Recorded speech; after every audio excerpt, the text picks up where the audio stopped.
How to clear App Store usage data on iPhone. In this quick tutorial, I'll show you exactly how to clear App Store app usage data in just a few simple steps. First, open the App Store on your iPhone.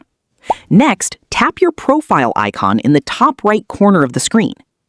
Once you're on your account page, scroll down and look for Personalized Recommendations, then tap on it. Now, under the Your Usage of Apps section, tap Clear App Usage Data. A confirmation pop-up will appear. Simply tap Clear App Usage Data again to confirm your choice. That's it. Your App Store usage data will be removed, which resets the information Apple uses for personalized app recommendations. Keep in mind that this doesn't delete any of your installed apps, purchases, or important data. It only clears your App Store usage history used for recommendations. And that's how you can quickly clear App Store usage data on your iPhone. If you found this tutorial helpful, don't forget to like this video and subscribe for more iPhone tips, App Store tutorials, and iOS how-to guides.